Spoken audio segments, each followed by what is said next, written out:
Krishna, Hare Krishna, Krishna Krishna, Hare Hare,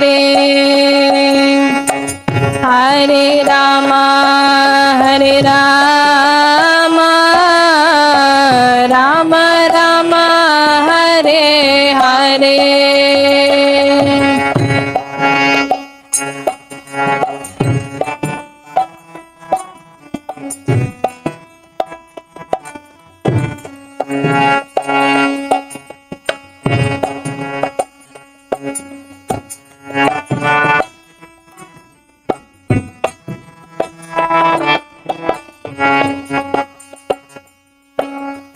Hare Krishna, Hare Krishna, Krishna Krishna, Hare Hare, Hare Rama, Hare Rama, Rama Rama, Hare Hare.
Nama Om Vishnupadaya Krishna Prestaya Bhutale Srimate Bhaktivedanta Swamin Iti Namine Namaste Saraswate Deve Gauravani Pracharine Nirvisesa Sunyavadi Paschachade Satarine Jaya Sri Krishna Chaitanya Prabhu Nityananda Shri Advaita Gadadhar Srivasadi Gaura Bhakta-vrinda Hare Krishna Krishna Krishna Hare Hare Hare Rama Rama Rama Hare Hare.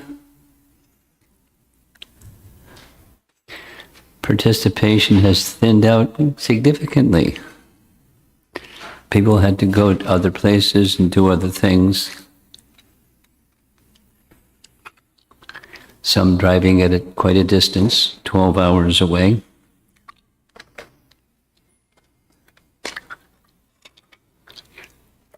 So the final chapter of Madhurya Kadambini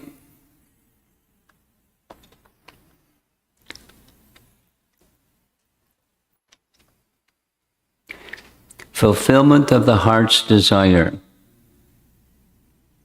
or prema, pure love of Krishna. We've seen this chart many times, and now we're at the very top. See how radiant it is at the very top? Inside, just below prema, it says pure love of Krishna. And to the left and to the right are the two characteristics of prema bhakti.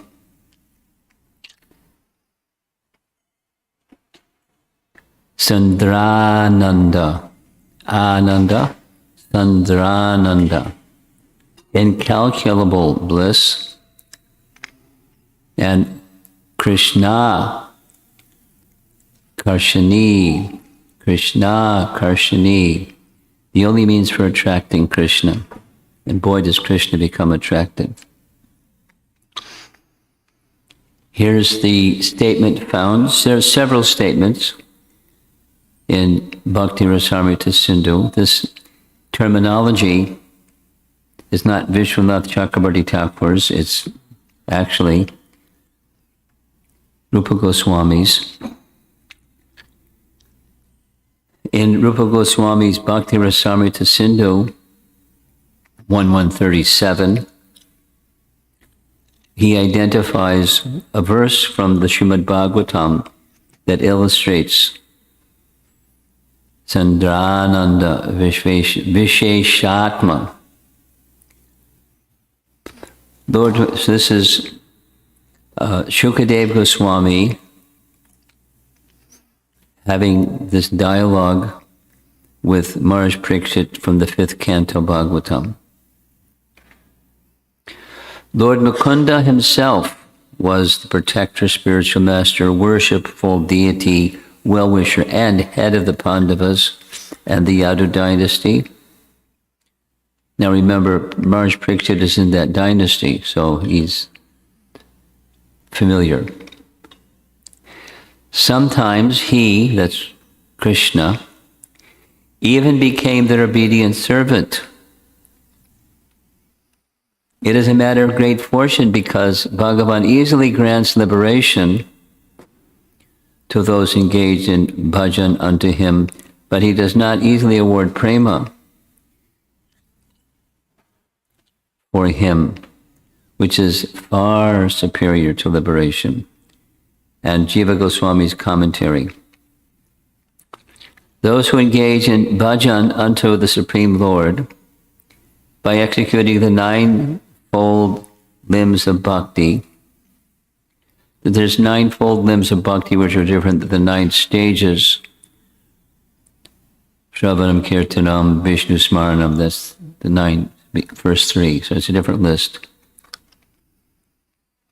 Those who are practicing the ninefold limbs of bhakti are not granted unalloyed devotion by Bhagavan until they develop strong attachment, asakti, for activity executed on the platform of ecstatic emotion, bhava, which is the fruit of perception of one's eternal identity. The fruit of perception of one's eternal identity.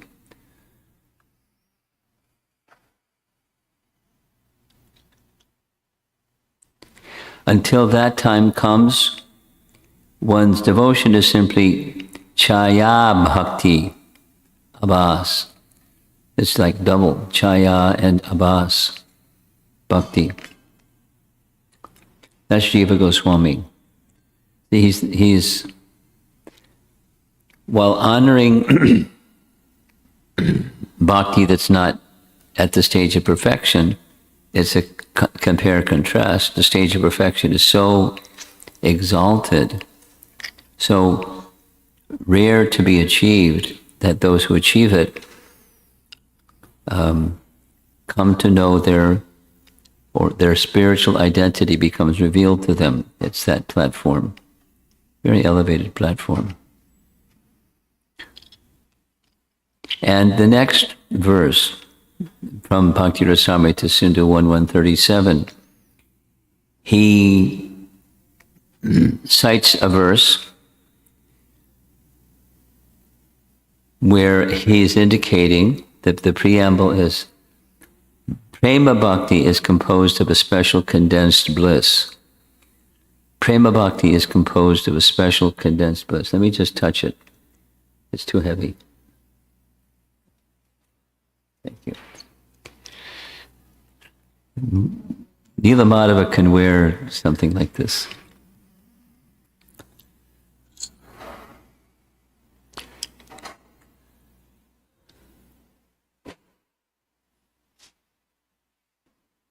Brahmanando bhaved esha chet para Chet Prarardha. What's the Prarardha?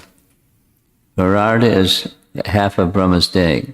There's Dvi Prarardha. There's 2 Prarardhas in each day of Brahma. Excuse me, in the life of Brahma. In the life of Brahma, 2 Prarardhas.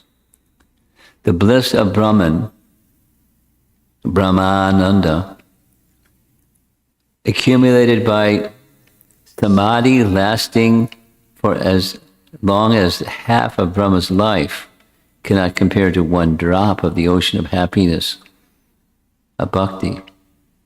That's a pretty strong statement.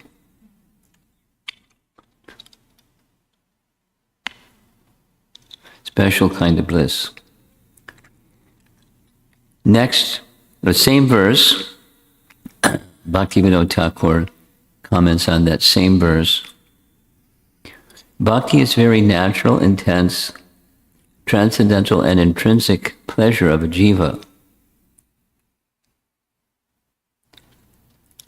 So the jiva has qualities like Krishna, and bliss, Ananda is part of, Satchitananda is part of Krishna, so therefore it's tiny, but part of the living entity. It's fundamental. Satchitananda in Krishna, Satchitananda in living entity, but tiny. Brahmananda is not the eternal bliss of the living entity. It is this so-called pleasure obtained from negation of matter and material activities. Prabhupada has likened, it's a really easy way to understand, someone is banging their head against the wall and it hurts, and they stop. That is Brahmananda. So Brahmananda is not the ananda of the soul, it's the negation or cessation of matter and material activities. The happiness derived from impersonal liberation, Brahmananda, is negligible before the innate bhakti of a jiva. Same verse with a different explanation. Next verse, Bhakti Rasamrita Sindhu. Citing Hari Bhakti Sudodaya. O Guru of the universe, on seeing you directly, I am situated in a pure ocean of bliss. All the happiness of impersonal Brahman is as insignificant as the water in the hoof print of a calf. Now we find this here and there in Prabhupada's writings. Hoof print of a calf. There isn't so much water that goes in the hoof print of a calf. So the happiness of Brahmananda, or the impersonal realization of Brahman, is in comparison to even a drop of the happiness of being in a relationship with Krishna is no comparison. Next verse. This is commentary by Sridhar Swami, commenting on a verse from Bhavarta Dipika. Bhavarta Dipika is the name of his commentary. Try again. Sridhar Swami wrote a commentary on Srimad Bhagavatam, and he gave it the name Bhavarta Dipika. In chapter 88 of Canto 10, Lord Shiva is saved from Vrikasura. Who is Vrikasura? Vrikasura is an asura. And he worshipped and worshipped and worshipped and worshipped and worshipped, and he got this benediction. So Lord Shiva said, the benediction was, whoever's head you touch, their head will crack in so many pieces. So the question was asked to Vrikasura, how do you know it's going to work? Why don't you touch your own head? And his head cracked. But he went chasing after Lord Shiva to touch Lord Shiva's head to see if it would work. He was a pretty dull asura. touched his own head to see if it would work. And it worked. Some fortunate people, this is Sridhar Swami's commentary on that chapter. Some fortunate people play in the sweet ocean of your topics and enjoy the greatest bliss. They consider happiness from artha, dharma, kama, and moksha to be as insignificant as grass. Now these are verses cited by Vishwanath Chakravarti Thakur because they're cited by Rupa Goswami to explain the bliss of prema bhakti. And this is verse number 40 in that series. Here's verse number 41, commented on by Bhaktivinoda Thakur. Bhakti Tattva Viveka. Here's Rupa Goswami's verse. Bhakti is called Sri Krishna Karshani,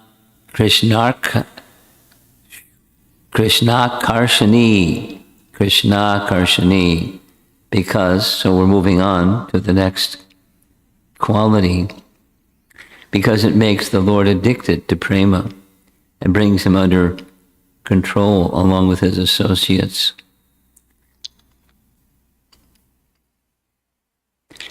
As long as pure bhakti does not arise during sadhana, one performs actions with bhaktyabhas.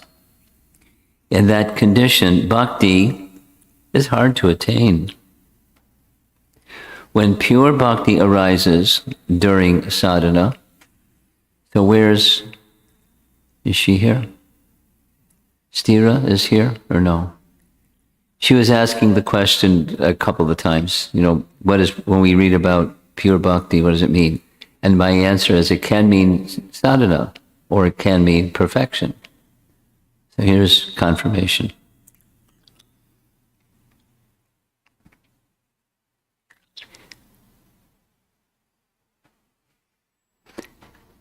When pure bhakti arises during sadhana,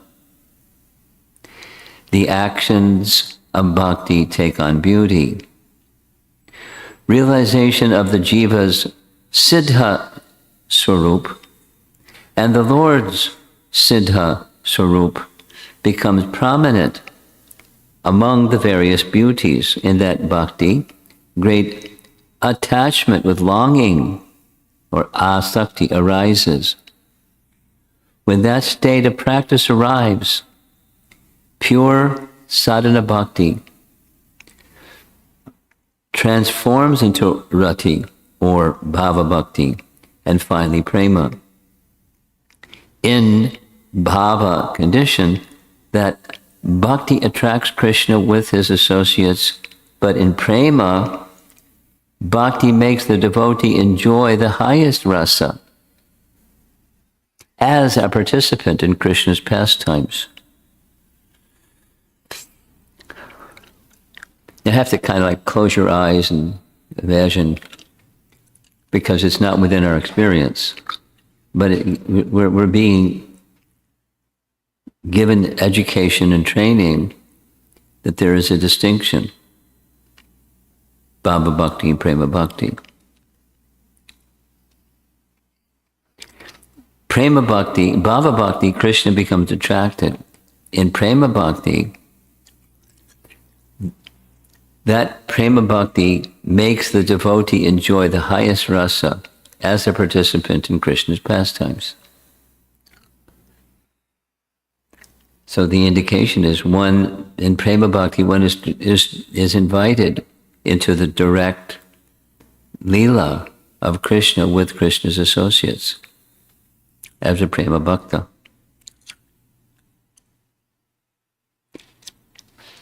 Same verse from Bhakti Rasamrita Sindhu. Here's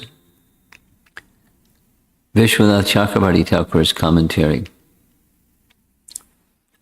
Bhakti subjugates Krishna, or Krishna Karshani, by making him and his dear companions the object of the devotee's love.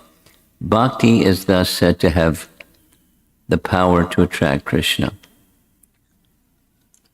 I'll read it again because this is it's delicate and subtle.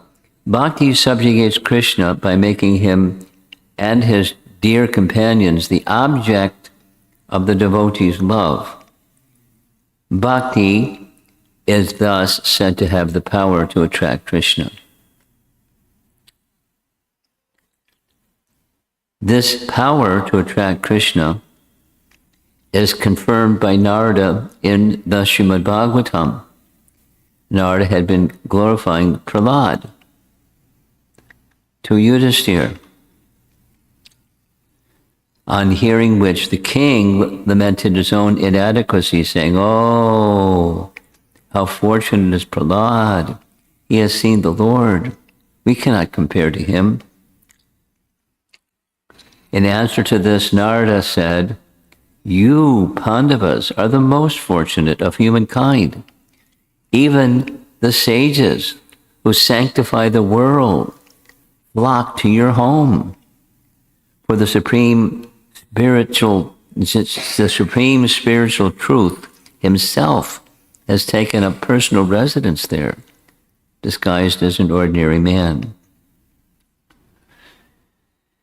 Now, in many times, Krishna would spend extensive time where the Pandavas were, whether there was this place, that place, Indraprastha, wherever it was. It wasn't like he wanted a luxurious place, so that's only where he went. Wherever they went, that's where he was attracted by their love for him. We're not faulting Krishna. He's not a human being, he's a supreme being. You are more fortunate than even Prahlad or me, his guru. What to speak of other devotees, including the residents of Dwaraka. So this is a painting of Krishna visiting the Pandavas. And it doesn't say for sure who's the person directly opposite the Pandavas. Could be Vidura, but whoever it is, Krishna's visiting. That's the main purpose of the image. He's visiting the Pandavas. Including the residents of Dwaraka, sages like Vashishta, Marichi, and Kashyapa, or even Brahma or Shiva. These gods and sages, the very sight of whom sanctifies the three worlds, come to your homes to find supreme fulfillment. That is because, unknown to everyone but them, the Supreme Brahman has practically taken up residence there, coming even when uninvited, simply out of attachment for you. The Supreme Brahman, in human form, does not personally reside in Prahlad's home, nor do the sages go there in order to find supreme fulfillment.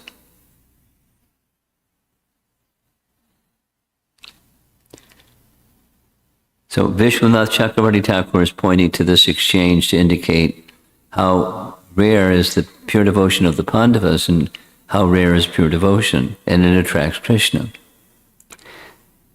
The attributes of Sandrananda Visheshatma is the relishable flavor of rasa,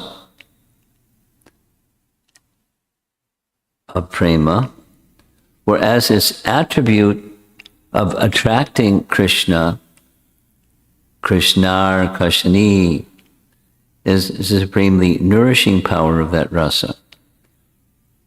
So this is a further refinement upon a further refinement upon a further refinement. So the essential thing, it's of the two, there's a certain flavor, relishable flavor of the rasa of prema. And then another is, it's the supremely nourishing power of rasa in relation to Krishna.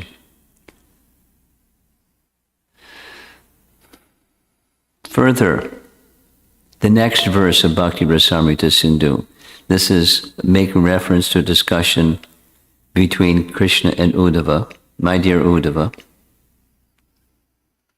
The unalloyed devotional service in the form of Urjita Prema Bhakti, rendered to me by my devotees, brings me under their control, which is exactly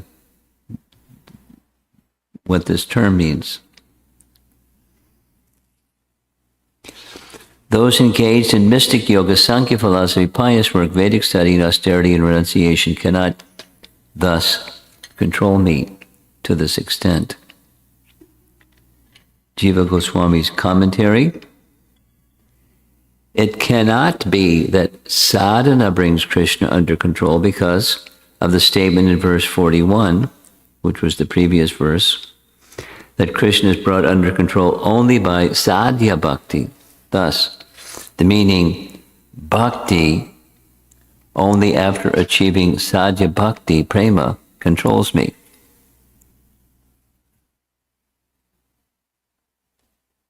Very logical. And Vishwanath Urjita, because it's mentioned in the verse in the Bhagavatam, means very strong and intense because of not being covered by gyan or karma.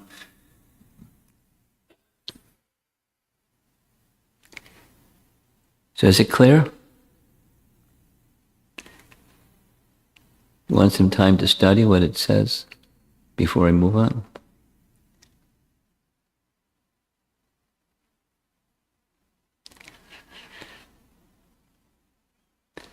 So those are the two qualities.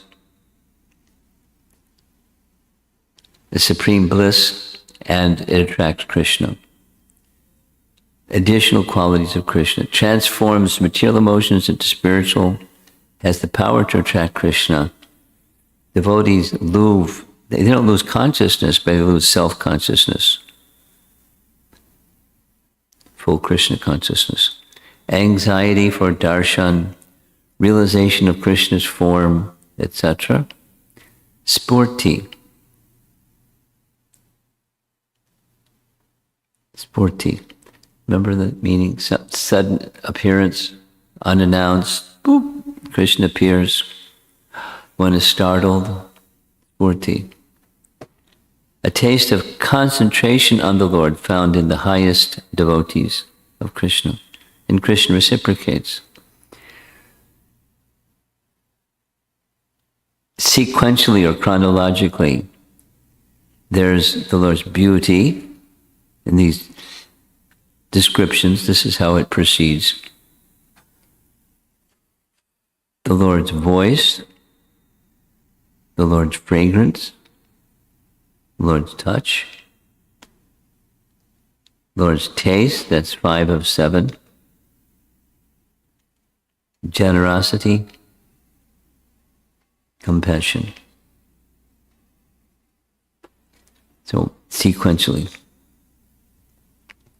And from the devotee's side, how does the devotee experience? Well, they experience according to rasa, servitude, friendship, parental, conjugal, love. And then sometimes the devotee will faint. Vishwanath is a rasika bhakta, so he describes those in conjugal rasa get taste from his lips, they faint again. Krishna bestows generosity, providing all revelations simultaneously. I guess they faint then too. Craving for Krishna increases. Internal conflicts and waves. All the senses get the power to perform the activities of the other senses. That's Krishna has that ability, and those in prema, who knows what that experience is? Those that have prema will know. Defies mundane logic. It certainly does. Then revelation number 8 is the compassion of Krishna. 8 petals of Kripa-sakti. So here they are. They're listed in the Bhagavatam and in Rupa Goswami's writings, and count them, there's 8. These are each Shaktis that are sub-categories of Krishna's Kripa-sakti. Elsewhere in the Bhagavatam, then the canto, it gives 9 with slightly different names. Some are the same, some are different. Anugraha is the additional one. Baladev Vidyabhusan writes an extensive commentary on all of these. And Madhvacharya makes a commentary on these 8 petals of Kripa. Krishna manifests his 8th revelation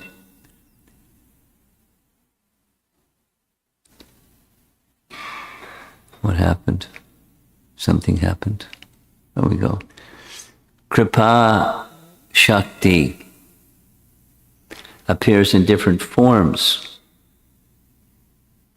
I mean, I don't know what else to do because it's beyond, it's just poetry. So I have to read. I don't have a choice to explain much. Pardon me. Different forms which melt the hearts of Krishna and attracts him. By his own Kripa-sakti, the Lord's all-pervading free will, which is Ichha-sakti, influences the heart of his devotee, causing great astonishment, even in the Atmaramas. So, things start moving on this prema bhakti stage, and the devotees experiencing the movement and astonishment and so many things, and doesn't exactly know how to sort it out.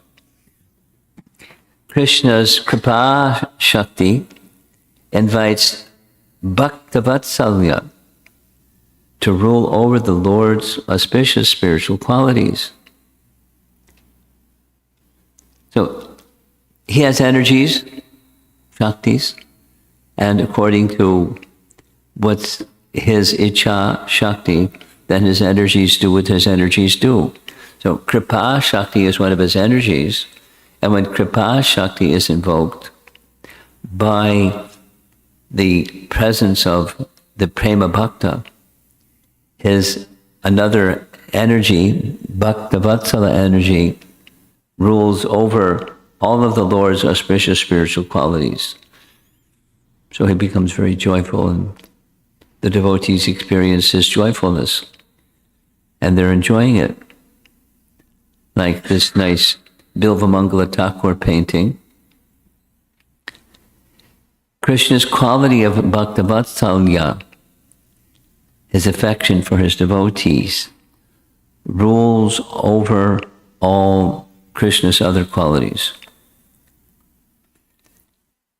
And his Bhaktavatsala, it's even contrary qualities become manifest in the Lord, seemingly in opposition to the devotee, and the devotee is in ecstasy when that happens. After revelation, the devotee becomes overwhelmed by Krishna's Bhaktavatsala, and Krishna says to that devotee, I'm conquered by you. And they're feeling conquered by Krishna's compassion. Then, this is in the prema stage, Krishna starts revealing things to this devotee.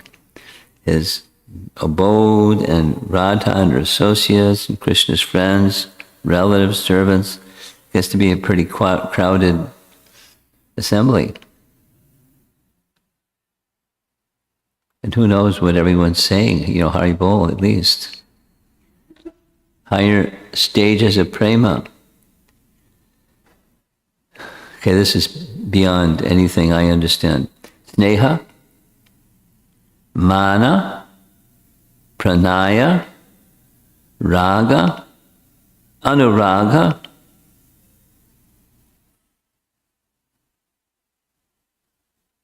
the devotee is still feeling unfulfilled. Wow. These stages are not experienced in a material body. other aspects of prema. Spiritualization, intense. Material aspects, completely absent. Meditation, seeing one has direct association.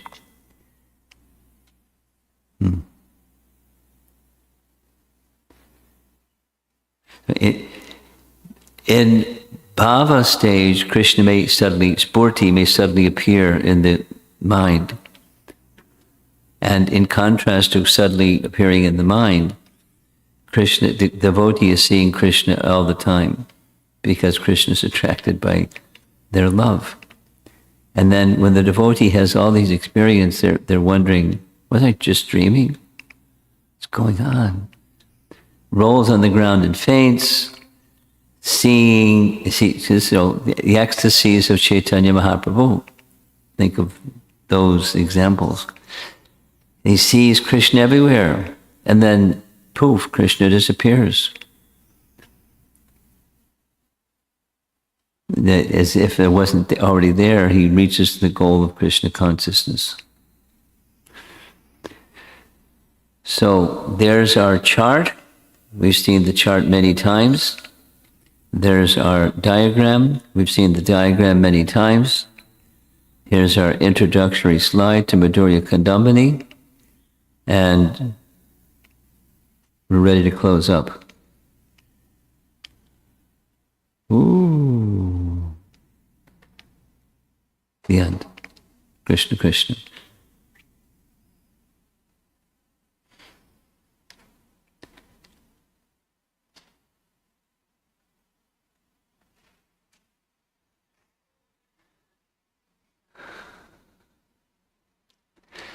Now, there are more things that could be added. In part, I didn't get there because I ran out of time. I'm just being honest. You know, Jumuna Jivana commented, in addition to reading the book, there's many things that I added. The many things I added had to do with research and consulting and so forth and so on. And I ran out of time. I mean, it takes a lot of time to do all this. And I also felt better that I spend the time and we discuss the stages that are more immediate and relevant, because all of this is so high anyways. You just feel like someone may feel, ooh.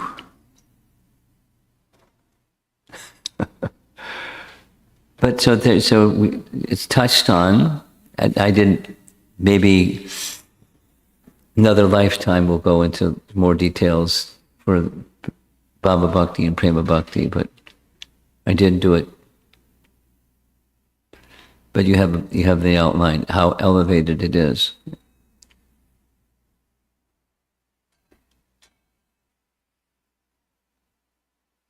And it's awarded.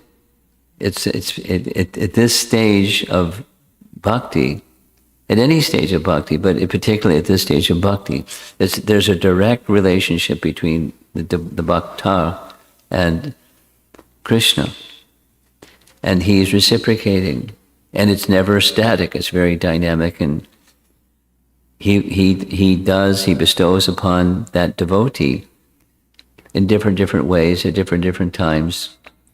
And it's quite unpredictable. There's general things that can happen, and sometimes do happen, but it's certainly otherworldly. So let's see if there's some discussion.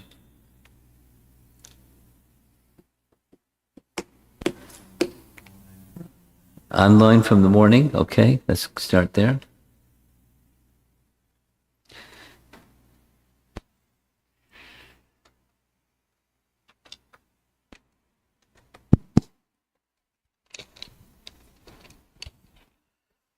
This question is from Taruni Radha Mataji. In one sense, bhava is not attained by executing a lot of sadhana, yet it was mentioned that sadhana has to be performed with expertise in bhajana. Please, can you please explain what does this phrase expertise in bhajana means in this context? Well, in short, there's effort and there's mercy, in short. So expertise is you can be expert in practice, and mercy is the other half. So the expertise means not just the elements are lined up properly, but the heart is lined up properly. So that's the expertise. And then even the elements are lined up properly or not. When the heart is lined up properly, it's still dependent upon Krishna's mercy. So the consistency of the elements, the cultivation, the sadhana done properly is with that Krishna should be pleased, and there's nothing else. That's one's contemplation. Yeah. From Kasturi Manjari Mataji. Where is she? She's in a car somewhere. Yeah, she's also traveling. Okay. Why the bhakti is still asakti, and at what stage Raganuga sadhana starts? And she sent the slide that says Bhava is also Rati. So it seems like Bhava or Rati seems to be like Raganuga sadhana. No. So that's true. She's putting two things together that they don't have something to do with one another. She'll remember when I say this. There were one slide where two references were indicating one is eligible for Raganuga Bhakti at the stage of Nishtha.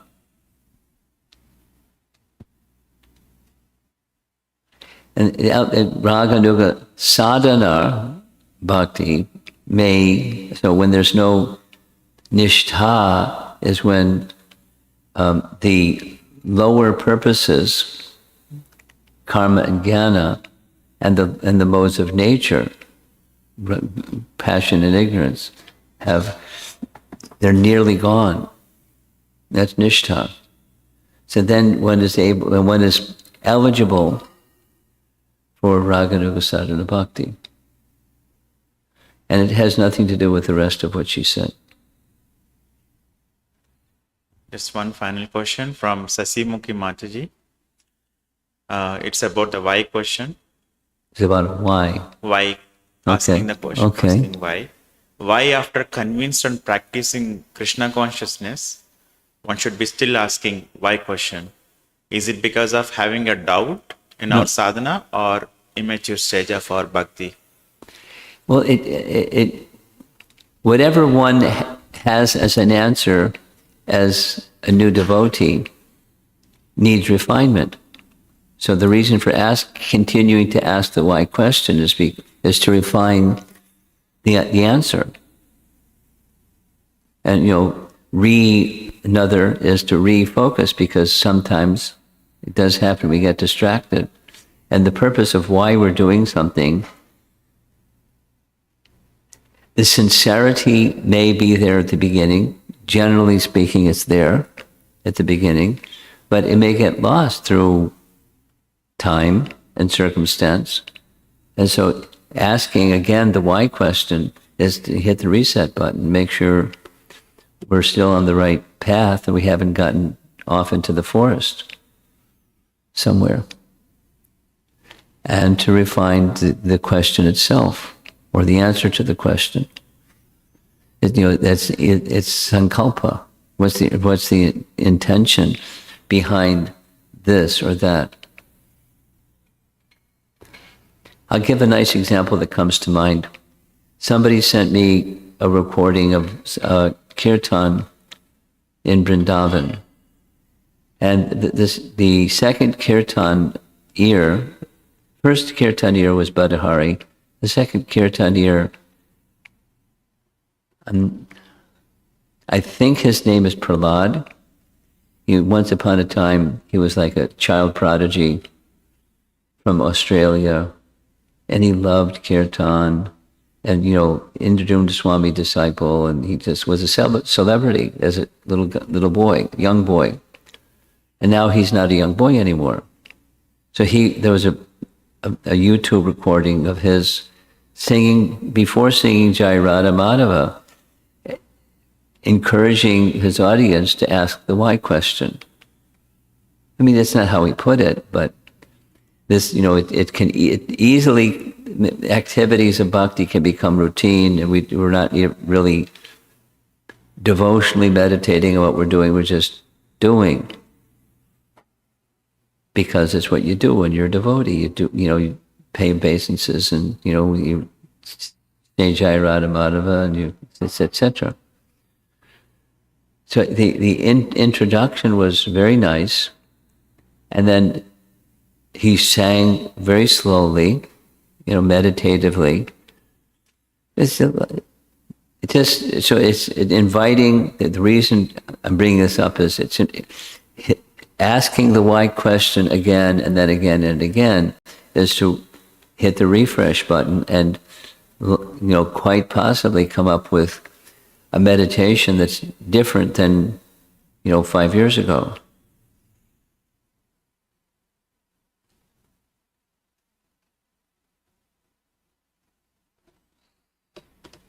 Anything else?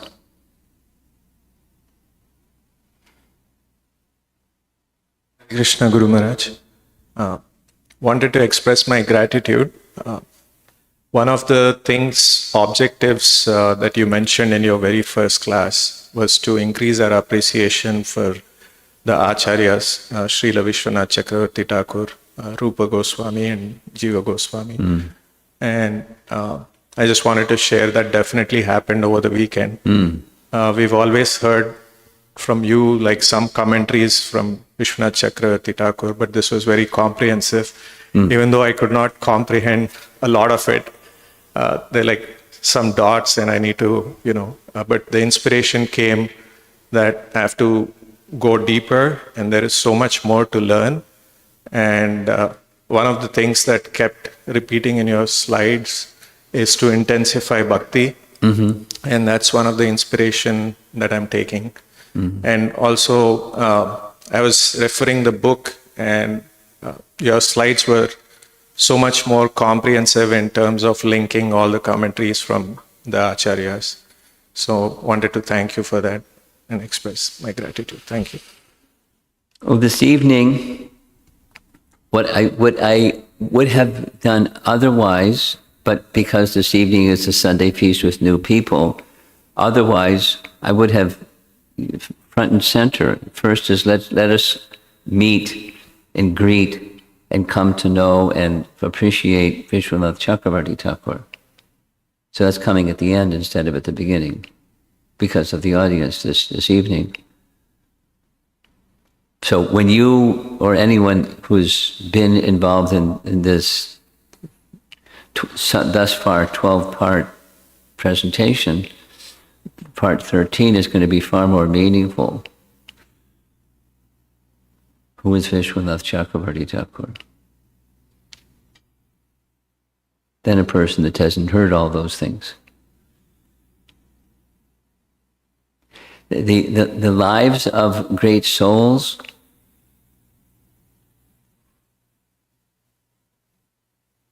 just hearing about the lives of the great souls or some of the teachings of the great souls or some things like that. The teachings and the souls become it's an impression is made on the heart that makes one feel awesome. These personalities, in this case Vishwanath, but these personalities, Rupa Goswami, who he's at his feet,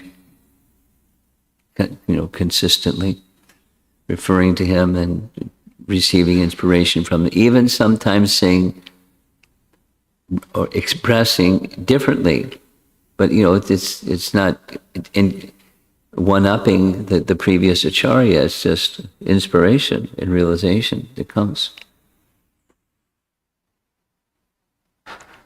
And that's how we can progress.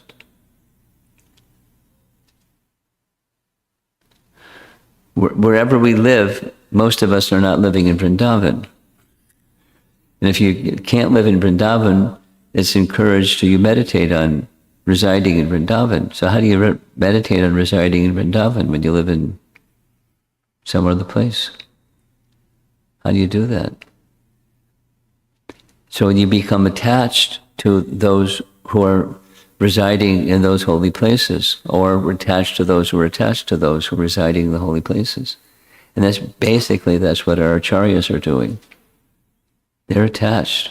They resided in the holy dham, and they were attached to the holy dham, and the souls residing in the holy dham, and etc. So it's a practical way of entering into raga bhakti by doing what we're doing. Shh, don't tell anybody. But little by little, just by hearing. Because the heart becomes softer and attracted to that kind of love that they have, and the rasa-based understanding about everything.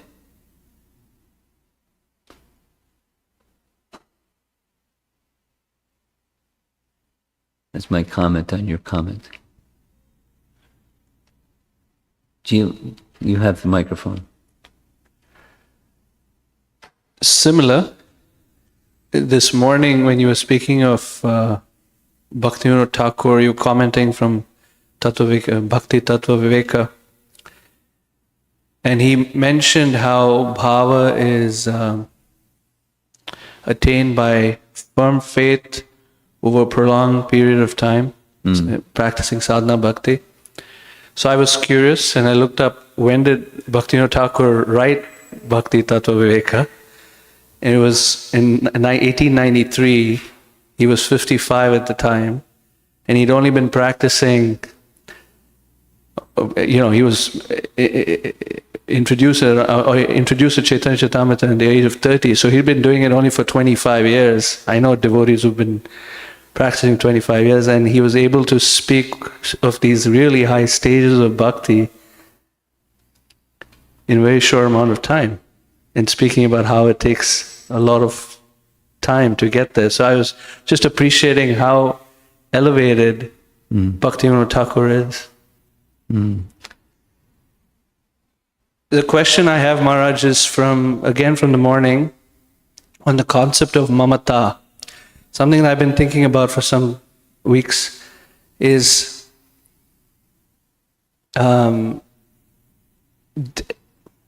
as you know, Shadika and I are doing a number of these support groups around nonviolent communication. Mm-hmm. And how there's a very strong need that humans have, the need for belonging. So then mamata, or the sense of possessiveness, or sense of belonging to Krishna,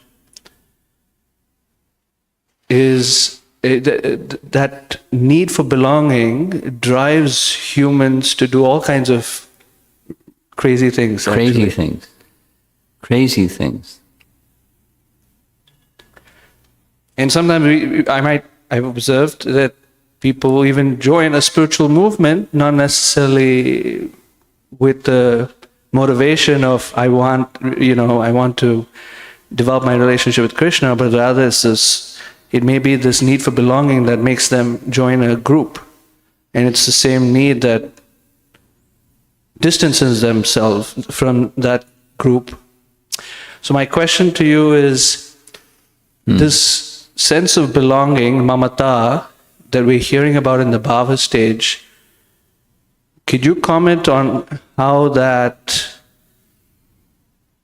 spiritualizes itself in the lower stages, or any guidance or instruction of how to direct that need for belonging when one is not in the bhava stage, but in this... When one is not what? In the bhava stage, but in these lower stages, and how do we direct that need for belonging, knowing that it's not going to necessarily fully manifest until bhava? Well, two things, for starters. That you have this realization based upon involvement with your wife and the, NVC, groups, etc., you have a deeper, more profound realization of that need than most people have of that need.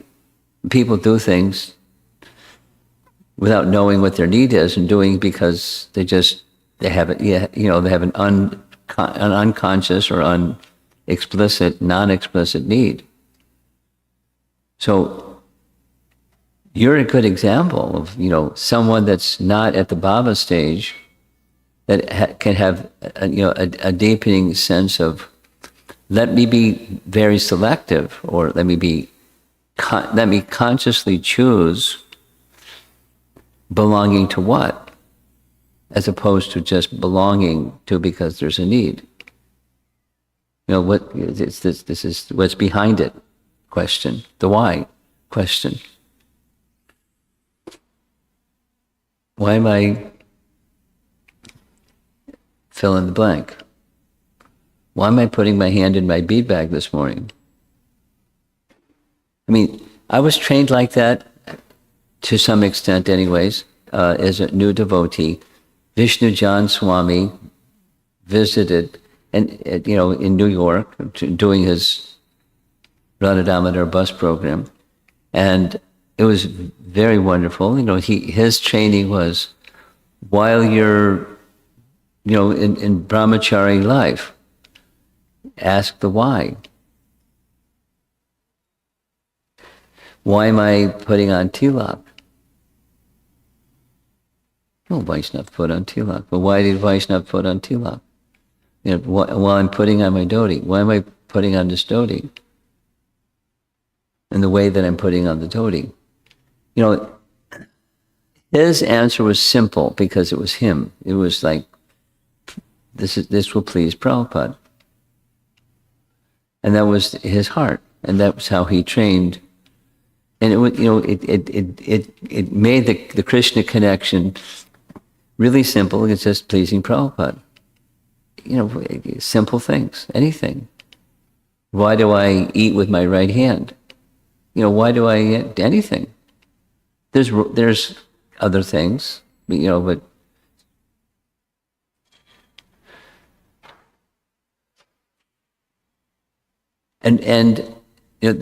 back to the question of need for belonging or being part of something, possessiveness.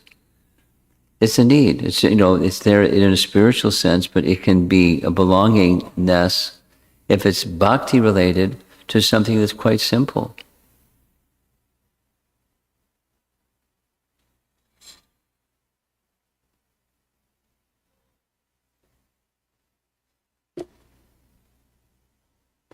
And I don't need to know. One may know or not know. I don't need to know all the yada, yada, yada stuff. But to know the stuff, there's a reason why Prabhupada wanted us to do like this and to not do like that. One helps remember Krishna, one takes one away from remembering Krishna, because he wanted us to be happy. And that's so. Understandings, back to your question, understandings can be cultivated in the early stages by proper training. And then it can grow and become more sophisticated and more deeply rooted and so forth as one grows in bhakti.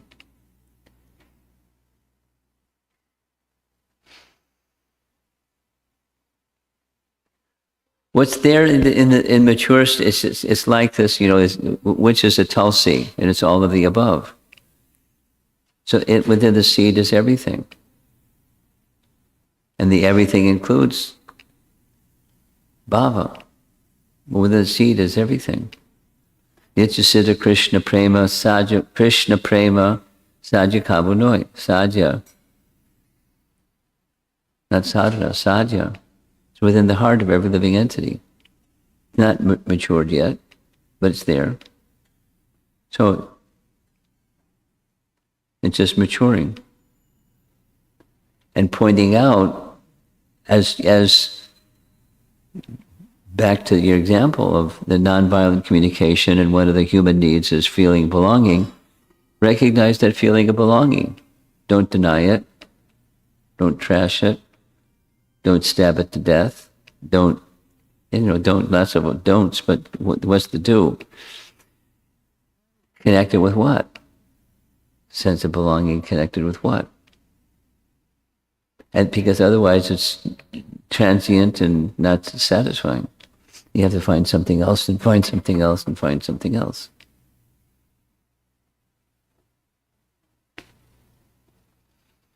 Krishna, Krishna. 11:30.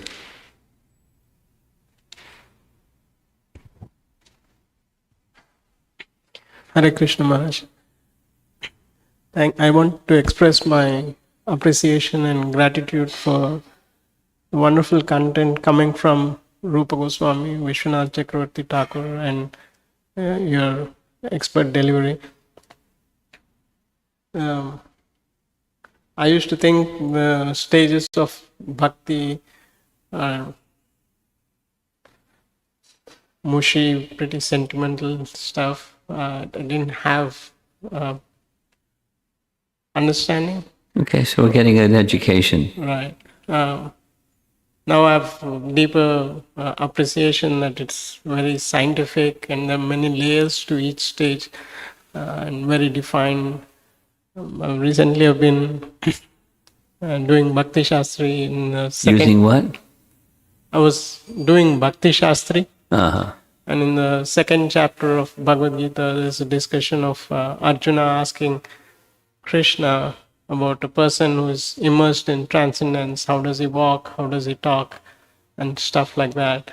And here, the different stages of bhakti unravels the internal contemplations. And you're mumbling. The last part, I didn't catch. The presentation very nicely elucidates the internal contemplations of a person in different stages of bhakti and what they are going through. It was very nice. Thank you very much. It feels like a very far out subject matter, but it's very good. Well, it covers A to Z. There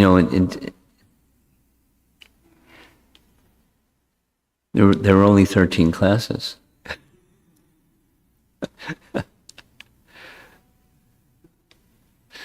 From 2 verses. Okay, anything else? That's it. Thank you.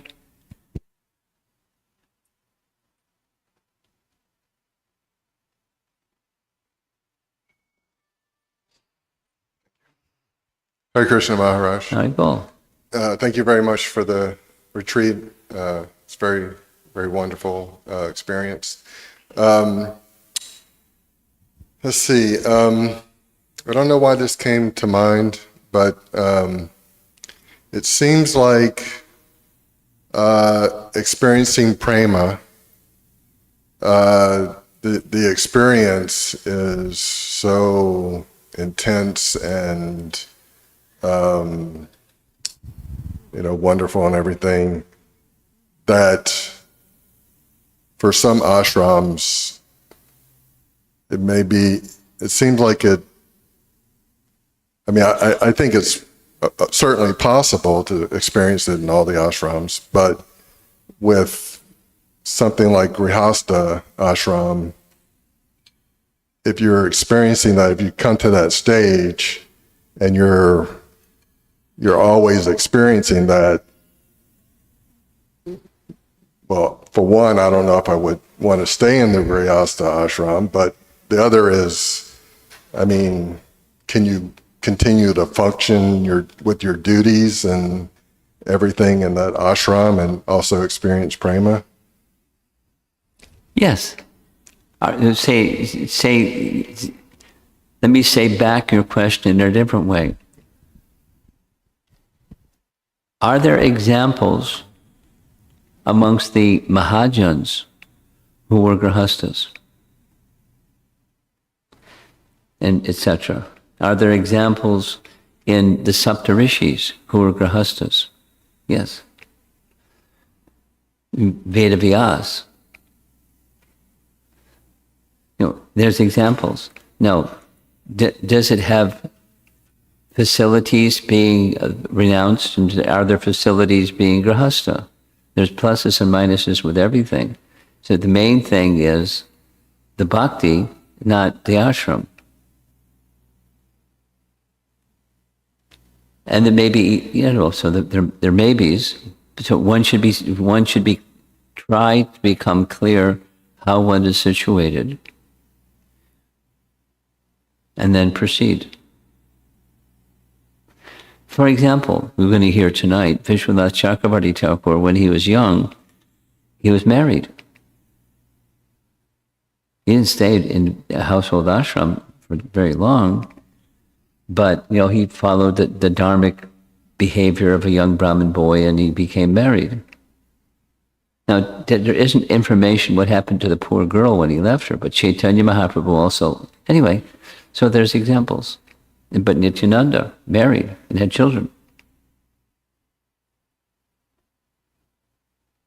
So it's possible. It's not like anything is easy, so this is easier than easy, so I'll go the easier than easy. It's just whatever's one's nature. That's the proper position.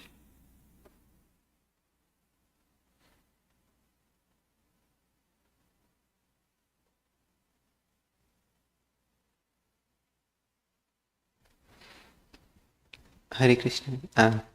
Thank you, Maharaj, for this presentation.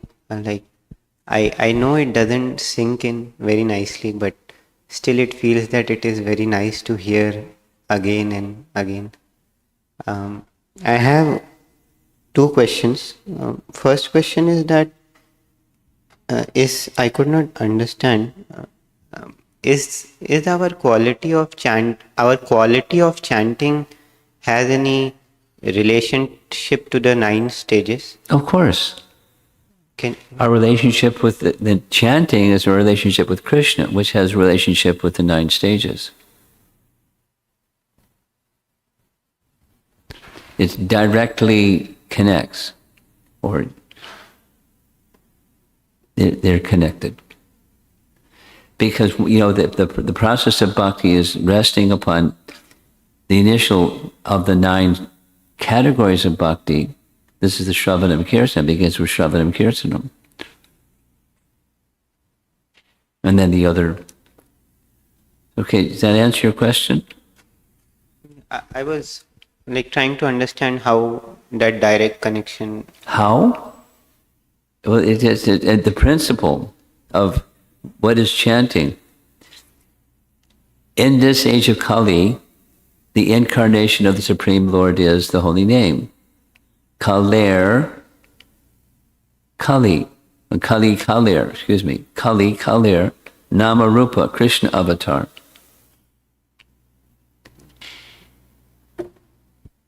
So does our quality of chanting also change?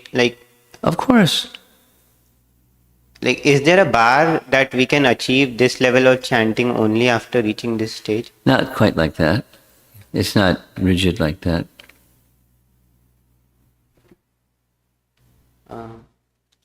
And my second question is that the point which you made that Raga Bhakti it can be taken at the Nishtha stage. Well, I'm just repeating what authorities say. Okay. So is it, and there are people who may continue with Vaidhi Sadhana Bhakti even after Nishtha stage. Yeah. So is it a matter of personal choice? Yeah. Or it's choice?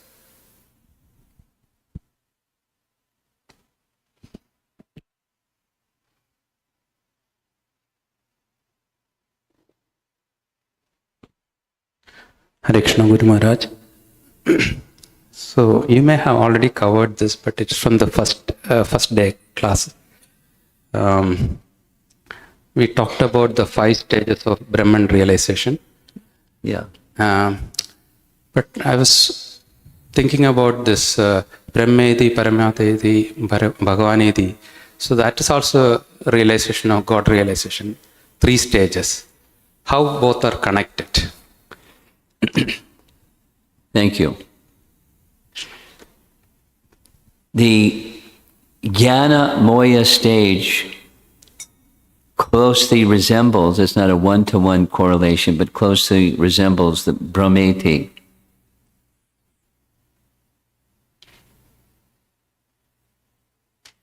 Aham Brahmasmi, Brahmeti. In conceiving what is the absolute, it's a stage where Brahman is the absolute.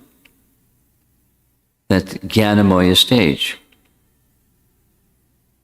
Or distinct from the coverings, including life air, the senses, and the mind, there's the soul. So there's the connection with Brahmeti. And then further and further. So the further and further, Anandamaya. Now the Anandamaya doesn't, to my knowledge at least, is not a differentiating between Paramatma and Bhagavan. It goes straight to Bhagavan.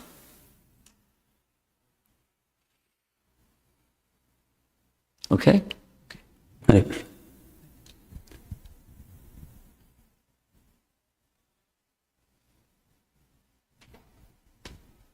Hare Krishna Guru Maharaj.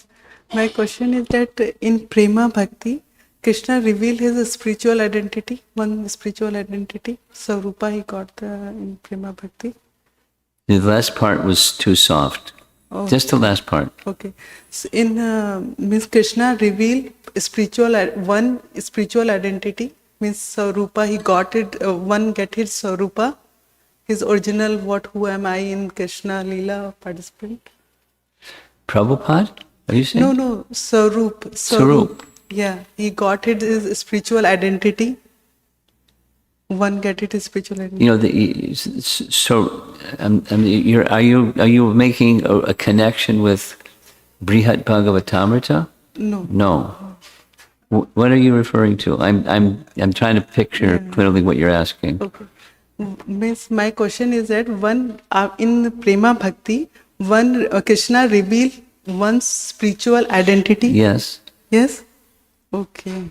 Yes. And he in such a Anand Vigraha realization, one means devotee is such a Anand Vigraha realization, means he is full pure bliss. Or in Bhava only he gets Sachitananda. Means Do you understand what she's asking? I don't. You take the microphone. Let me try. I think she's asking, the Satchit Ananda experience of the soul, does that happen in the Bhava stage or in the Prema stage? That's what you're asking? Oh. Well, according to the text, because I don't have any first-hand experience, but we'll go by what the text says. The Satchit Ananda is, let's see if I find the text. No, I have to go here.